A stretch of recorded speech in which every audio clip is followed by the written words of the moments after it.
Assalamu alaikum bandiraɓe hettiyankoɓe yeɓiyankoɓe Yawo Pindi TV bisimilla moni robindu jayndeli moɗon no dañirto ɗum subaka kala min dañi weltare kadi huccidde moɗon e oɗo subaka altine hande noon on jii plateau mi yewama seeɗa mi yewama no fewi kadi e tan banam gorko Amadou Moussa Han mo ganduɗa yete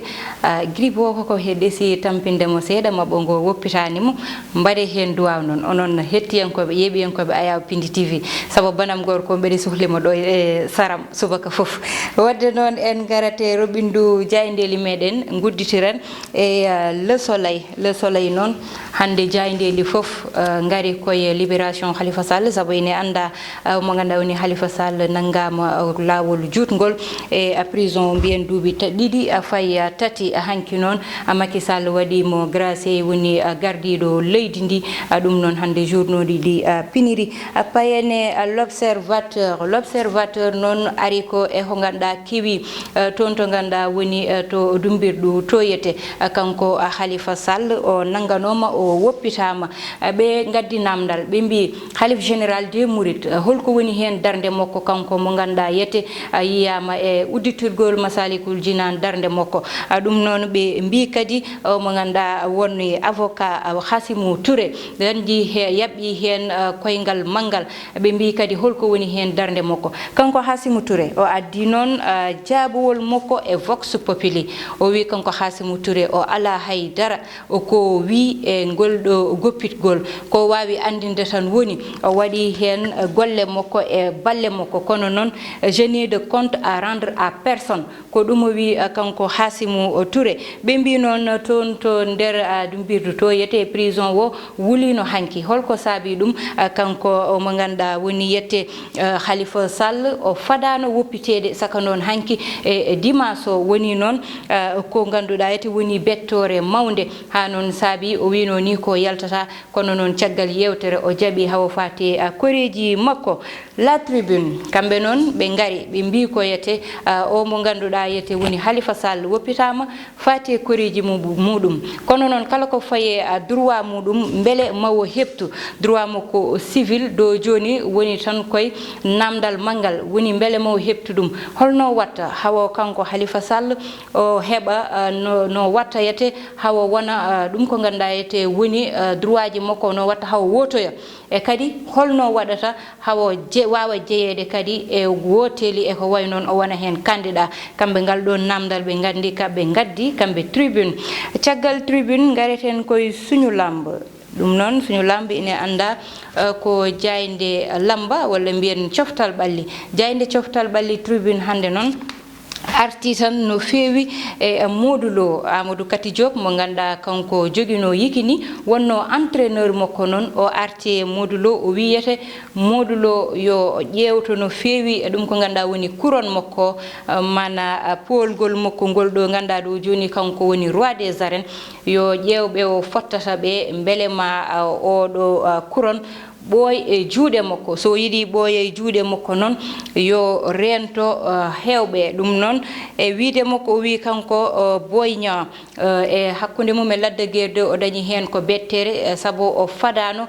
Boy Niang waɗira noon walla ko wayni daña Ama Baldé noon do joni nane état ɗum noon woni haalaluji Amadou Kati Diop sitta noon ina anda hanki ina sippirtano toon to États-Unis e cippiro mabɓe ɗum noon kanko sitta ƴetti tan yette victoire o mana kanko gagni sitta noon ina ƴewtinda de balde amo dari no fewi toon to banggal États-Unis bandiraɓe ko coftal balle uddata robindu jayndeli moɗon emin garat tan e banggal gueɗe rendo hande noon ina yaaji no fewi gueɗe rendo hande walla mbiyen banggal fait divers ko fait divers wona fait divers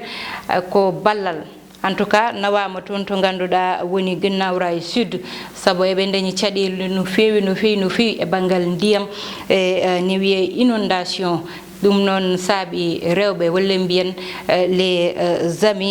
les amis tan o mo ganduɗa kanko woni Daouda Moussa Dia questeur mo assemblée nationale ɓeɗo goni ko caggal makko ine ballitamo saaha foof so ummima ɓe gummo ɗum noon saabi ɓe mbaɗino balle ɗeya balle ine ƴewtinda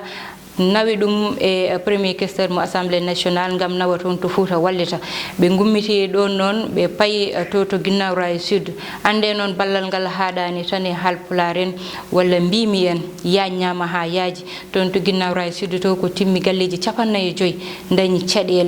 caɗele mawɗe dañi caɗele ñamde caɗele kodgol to ɓe koɗi e fof ngam tan ndiyam ɗam tampiniɓe ɗum noon saabi ɓeeɗo rewɓe e tan garditiwol Maymouna Cissé mo ganduɗa kanko woni présidente association o ɓe nawi toon balle kewɗe e hollide tan kadi darde mabɓe e caggal premier questeur mo assemblée nationale woni monsieur Daouda Dia e ɗum ɗon noon en mbatta sona hettade hen Bintou Ndiaye koye haalirde Thiatou Walo. sona yettuɗo Allah e nelaɗal amen jetta on ko adi fa amen jetta Daouda Dia fewi amen duuno ɗum saabu ɗum ɗo wona hande fuɗɗi ɗum noon sababu fof ko Maymouna Cissé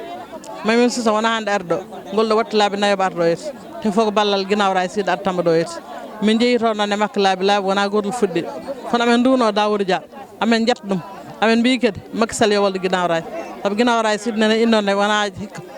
ɓooyi yimɓe fof goni ke ndiyam ɗum noon Maymouna Cissé ko waɗi ko ɗo hande o waɗi koko mawni wona hande o meeɗi ɗum wadde saabu minen o ari ɗo hen ASC Deggo nen ɗo amen jogui ɗo maire de kono wonnani men haydara kanko addana men ɗo 500 000 ko nden ASC amen jetti coupe waɗi sababu ɗum minen ɗo min jeyanda hay goto balloɗa men ɗum ɗo hande goho ko Daouda Dia waɗana men ɗum te sababu ko Maymouna Cissé Daouda Dia waɗi ɗo junggum minen de ko ɗum min jii ko Daouda Dia min jiiɗo ko ɗum noon ko ɗum men kalata amen jetta Daouda Dia amen duuno ɗum amen ñagano ɗum Allah amen ñaganno Maymouna Cissé kañum ne yo yaado kala ko yiiɗe oɗo parti yo Allah rokkuma ɗum ko rewi koye Daouda Dia kala ko yiiɗi hen yo Allah waɗama ɗum amen ñaganomo dow yo yaa dow ɗum Maymouna Cissé amen caggal mum hande amen caggal mum jangga amen caggal mum ɓawa jangga kala ko sohli wa Guinaw Rail Sud nan hen hande ha gaji taw wona hande o ardi ɗo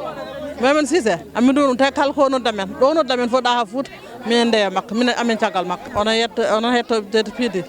amen calmina on amen laara jaam on amen mbimon yon jaggat amen Daouda Dia yon jaggat amen oɗo Maymouna Cissé minen Guinaw Rail Sud naɓe de tawi ko Allah ko Maymouna Cissé waɗana men ko e Daouda Dia ala men jiiɗum guilmin ummi noon guila parti Macky Sall dari minen e mum kono kamen jii koye Daouda Dia ko totta men koye Maymouna Cissé kewmum tan min dañi ɗum noon men caggal Allah caggal mabɓe men gartu e ko kewi toon to Guinaw Rail Sud sabu public reportage mawɗo waɗama hen kala ko ganduɗa kewi toon balle ɗe e nder hen mon ketto hen Maymouna Cissé sabu kanko woni présidente o addi haala makko e kadi hollidde ballal mabɓe haɗani tan ɗoyete aɓe dañi anniye saaha foof ɓe mbaɗa balle ɓe ƴeewa kala ɓe ganduɗa ine cohli ɗum ɓe nawa ɗum e hollidde kadi e darde omo ganduɗa woni Daouda Moussa Dia faɗani tan e laamu ha totta ɗum kono ina waɗa doole mum yimɓe muɗum kadi ina mbaɗa haqqe doole mumen e nawde tan wallide yimɓe sabu ballal kam mone fof ina handi hen saka noon eɓe ganduɗa dañi caɗele ndiyam e ko way noon caggal ɗum noon jillu pindi mo ganduɗa yetti jogui ɗum tan ko kismasi kam mon jeeb ɗum e nder kadi pindi TV ɗum noon wonata tan ko spécial journée culturelle e wonɓe walla hoɗɓe toon to Sinthiou ɓamamɓe ni goni Mantala Joli ɓe mbaɗi noon ñalawma mawɗo pottital manggal kollidde aadaji mabɓe kollidde cosanuji mabɓe hollidde kala ko ganduɗa ko jikki pulago e gondigal pulago ɗum noon ko Mantala Joli to kewi mon jeeb ɗum e nder Pindi TV ko ɓoyani haydara so Allahu lamɗo jaaɓi Pindi TV haɗani ɗon bandiraɓe Pindi TV ma aran mon zéro stress noon woni ma ittu stress mon ha laaɓa sabu oɗon gandi ñande fof oɗon jeeɓa sketch uji ɗo e nder Pindi TV mon jal ha tampon e ho way noon kono min kaddani ɗone mon mamin gare mon bamodi hande ine dañi ɓe jaadi bamodi noon hande en batta sona salminde ɗum e juurade ɗum sabu hande ama wonde ɓe ganduɗa ko heptinaɓe e théâtre banggal pular ɗum noon won hen ɓe ganduɗa wa huccidde mumen tawa a jalani ko wayno Kalidou Ndiathie e kadi ko wayno omo ganduɗa woni Ceerno Modi noon mo ganduɗa kañum ine wawi ko heewi kañum tan on jiiɗum e Pindi TV subaka foof ɗum noon wonata ko altine foof so Allahu lamdo jaaɓi e kadi alhamisa foof ɗo e Pindi TV mon jeɓɓe kamɓe ɗiɗo ɗum noon bamodi so watta sona tan wiɗema bisimilla ma caggal nde calmin mami juurima invité ji ma ɗo ɓe kuccidirɗen ɗo ko yaadoɓe Amadou Moussa Anne e kala saha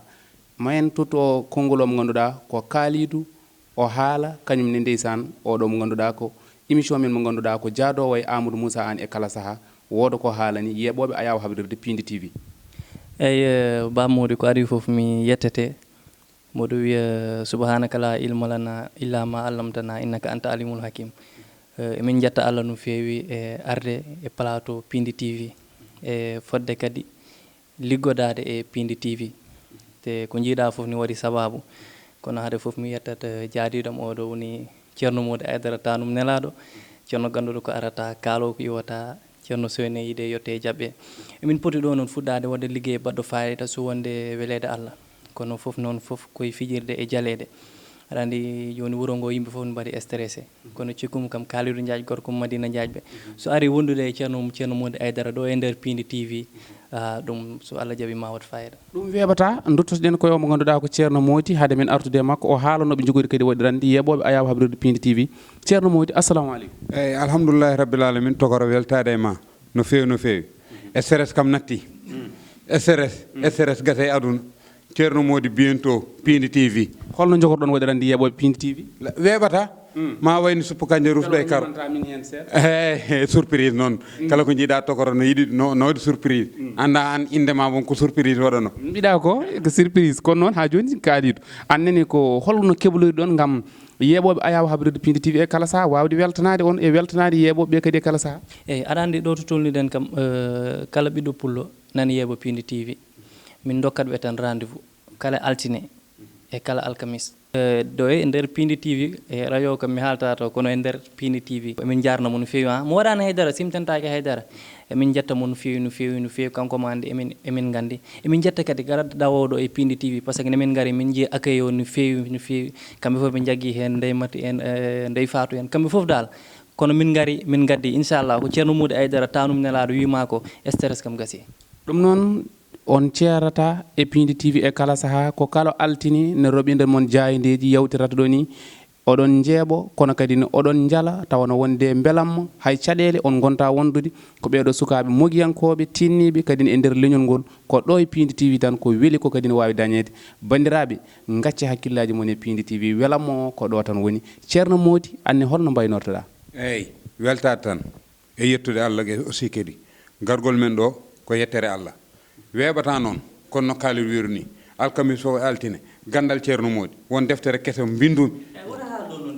yaafo eyyi yaafo eyyi gasi yaafo yaltu jehen yaltu eyyi ɗum noon jehen ko noon jaraten. on jarama bandiraɓe Ba Mody a jarama invité ji ma mi salminiɓe no fewi mi juurima mabɓe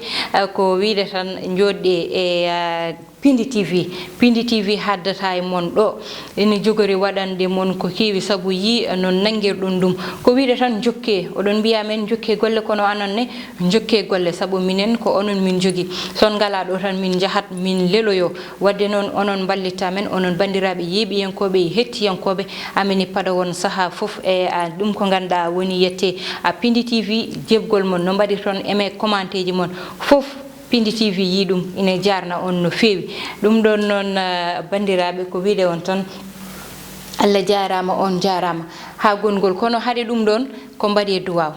e sehilam banam gorko Amadou Moussa Anne saabu hande on jimi yewama no fewi no fewi no fewi e plateau o yo Allah waɗanmo jaam so Allah lamto jaaɓi janggo inchallah o ara min darɗo ɗo janggo kam mbeɗa andi hay so wi amo lelo mami forçamo mi darnama ɗo ko Samba Diop wonno e caggal caméra o e ballal Thiat ha gongol so Allah lamdo jaaɓi.